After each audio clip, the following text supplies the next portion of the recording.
Proses normalisasi Kali Ciliwung, Jakarta Timur sudah dimulai dari kemarin. Puluhan rumah yang berada di bantaran kali dalam proses pembongkaran. Terletak di jalan. Puluhan bangunan di bantaran Kali Ciliwung yang terletak di Jalan Taman Harapan, Kramat Jati, Jakarta Timur dibongkar petugas suku dinas sumber daya air. Pembongkaran bangunan dilakukan secara manual karena akses yang sempit. Sebelumnya warga telah meninggalkan rumah mereka usai menerima kompensasi dari pemerintah Provinsi Jakarta. Pembongkaran bangunan bantaran kali adalah bagian dari normalisasi aliran Kali Ciliwung atau pelebaran kali untuk menanggulangi banjir yang sering melanda Jakarta. Selain itu, permukiman warga di sepanjang kali sering juga terendam banjir hingga 2 meter lebih. Terlebih bila mendapatkan kiriman dari wilayah Bogor, Jawa Barat. Dari Jakarta, Rio Manik, iNews melaporkan. Dan kita akan bergabung dengan Naura Syafika untuk laporan langsung kondisi terkini pembongkaran bangunan Kali Ciliwung. Selamat siang Naura, sudah berapa persen pembongkaran bangunan hingga saat ini Naura? Ya, selamat siang Wiki dan pemirsa. Hingga di siang hari ini untuk proyek normalisasi dengan dilakukannya ada pembongkaran bangunan di bantaran Kali Ciliwung ini sudah dilaksanakan dari tadi pagi hari hingga di siang hari ini. Dan memang untuk target harian dari petugas Sudin SDA Jakarta Timur ini, untuk target di lokasi ini ada 20 rumah yang akan dilakukan pembongkaran. Dan salah satunya ini adalah bangunan yang sudah dibongkar untuk lantai atasnya dan nanti akan berlanjut hingga ke lantai bawahnya. Dan untuk bangunan yang ada di belakang juga sudah mulai dilakukan pembongkaran secara manual menggunakan palu yang sudah disediakan. Dan nantinya memang kalau misalnya kita lihat ini memang masih belum full 100% untuk pembongkaran, namun nantinya akan bertahap dilakukan pembongkaran full 100% menggunakan alat berat. Namun kalau misalnya kita lihat untuk akses menuju ke sini, ke lokasi, memang untuk akses ini agak sedikit sulit untuk digapai oleh alat berat, sehingga memang saat ini masih dilakukan secara manual. Dan kalau misalnya kita lihat untuk beberapa rumah yang ada di RT 4 tempat kami melaporkan, ini sudah mulai dilakukan pembongkaran oleh petugas Sudin SDA Jakarta Timur. Dan memang untuk lokasinya ini beberapa rumah ini sudah sangat dekat sekali dengan Kali Ciliwung. Ini sekitar ada di 20 hingga 30 meter mereka berjarak dengan Kali Ciliwung. Dan memang setiap tahunnya selalu langganan untuk lokasi ataupun rumah ini untuk banjir yang di Januari kemarin, di Januari 2026 kemarin ini untuk banjir menggenangi rumah ataupun sekitaran di RT 4 ini hingga di 2 meter lebih, sehingga memang untuk warga ini sudah merasakan jenuh, lelah juga pastinya untuk menghadapi banjir setiap saat, setiap tahun yang selalu dirasakan oleh warga yang ada di sini. Dan memang kalau misalnya untuk target 20 rumah ini, tadi kami melihat ada beberapa rumah, tidak hanya di RT 4 ini saja, ada juga di RT 6 ini sudah ditempeli stiker yang bertuliskan bahwa memang untuk bangunan atau rumah ini sudah dibebaskan dari oleh SDA Jakarta Timur seperti itu. Dan nantinya ini akan bertahap dan berlanjut hingga ke RT 15. Sementara itu, Wiki. Baik Naura, terima kasih atas informasi yang Anda sudah sampaikan. Selamat bertugas kembali. Komisi Pemberantasan Korupsi atau KPK menangkap sejumlah pejabat Ditjen Pajak dan Ditjen Bea Cukai dalam sejumlah operasi tangkap tangan beberapa hari terakhir. Menteri Keuangan Purbaya Yudi Sadewa mendukung upaya bersih-bersih di 2 direktorat di bawah kepemimpinannya. Korupsi KPK. Komisi Pemberantasan Korupsi KPK menggelar operasi tangkap tangan di kantor pelayanan pajak Madya Banjarmasin, Kalimantan Selatan. Sejumlah pejabat diamankan untuk pemeriksaan lebih lanjut terkait dugaan suap perpajakan. OTT di KPP Banjarmasin ini merupakan OTT keempat di tahun 2026 ini. Sebelumnya awal tahun ini KPK menangkap sejumlah pejabat pajak di KPP Jakarta Utara terkait kasus suap diskon pajak. Selain di Ditjen Pajak, KPK juga menangkap mantan pejabat Bea Cukai dalam operasi tangkap tangan di Jakarta dan Lampung. Salah satunya mantan Direktur Penyidikan dan Penindakan Bea Cukai atau setara pejabat eselon 2. Dari OTT tersebut, KPK sita uang tunai rupiah dan mata uang asing, juga logam mulia sekitar 3 kg. Penangkapan ini terkait dugaan korupsi impor. Menanggapi gencarnya OTT di 2 direktoratnya, Menteri Keuangan Purbaya Yudi Sadewa menyatakan mendukung langkah KPK. Kita lihat apa hasilnya OTT itu. Kalau memang orang pajak dan bea cukai ada yang bersalah, ya harus ditindak secara hukum sesuai dengan peraturan undang-undang yang berada.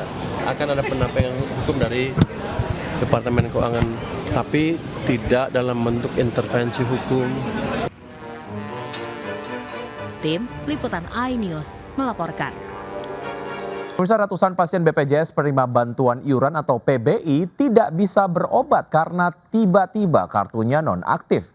Demi bisa berobat, warga terpaksa antri mengurus kepesertaan BPJS Mandiri.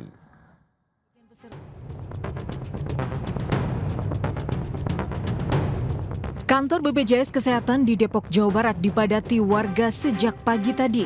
Antrean terjadi setelah sebagian peserta BPJS penerima bantuan iuran atau PBI tidak bisa berobat karena kartunya mendadak nonaktif.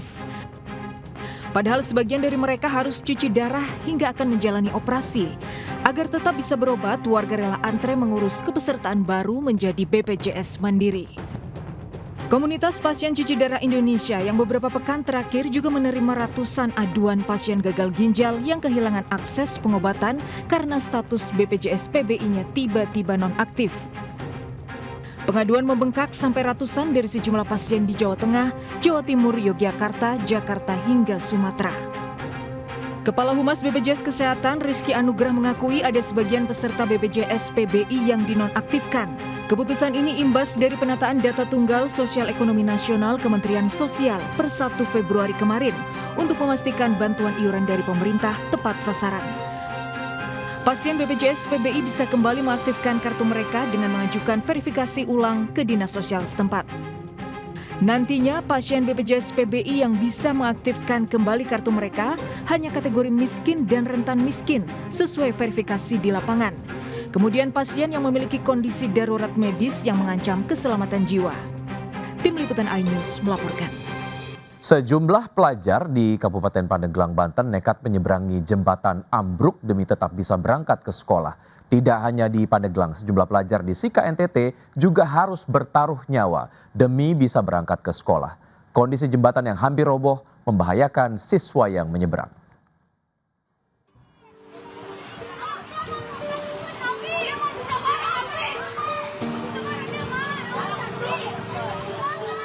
Sejumlah pelajar sekolah dasar nekat melewati jembatan ambruk di Kampung Kadu Pandak, Desa Sinarjaya, Kecamatan Mandalawang, Pandeglang.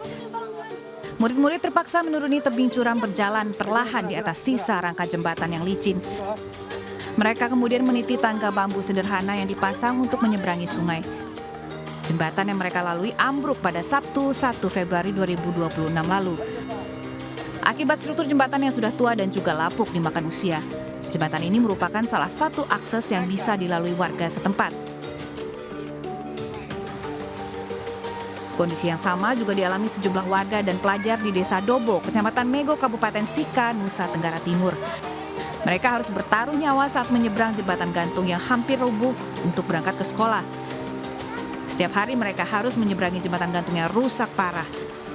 Jembatan gantung ini merupakan satu-satunya akses jalan warga dan murid untuk menuju ke sekolah dan fasilitas umum lainnya. Warga serta pelajar berharap agar pemerintah setempat segera membangun jembatan yang layak untuk memudahkan aktivitas serta keselamatan mereka. Tim Liputan iNews melaporkan. Pemirsa, tidak ada habisnya limbah mengalir di Sungai Jakarta, seperti di aliran Kali Kamal Muara Penjaringan Jakarta Utara, di mana hamparan busa muncul di sepanjang sungai. Sementara di pesisir Cirebon, Jawa Barat, pantai dipenuhi sampah plastik bercampur lumpur.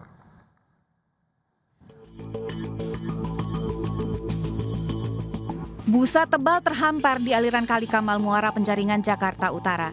Gulungan busa muncul dari rumah pompa Polder Kamal saat mesin pompa sedang dioperasikan dari aliran sungai menuju ke laut. Hamparan busa berterbangan di pinggir tanggul kali di atas aliran air yang berwarna hitam. Menurut warga, diduga hamparan busa muncul dari limbah rumah tangga dan juga industri di kawasan sekitar sungai. Tidak hanya menjadi polusi air, limbah busa pada aliran Kali Kamal yang menuju laut juga berdampak kepada nelayan kerang hijau. Warga meminta agar pemerintah bisa bertindak tegas pada pelaku pencemaran dan juga penanganan serius terhadap busa yang memenuhi sepanjang kali. Dari Jakarta, Rizky Falufi, iNews melaporkan.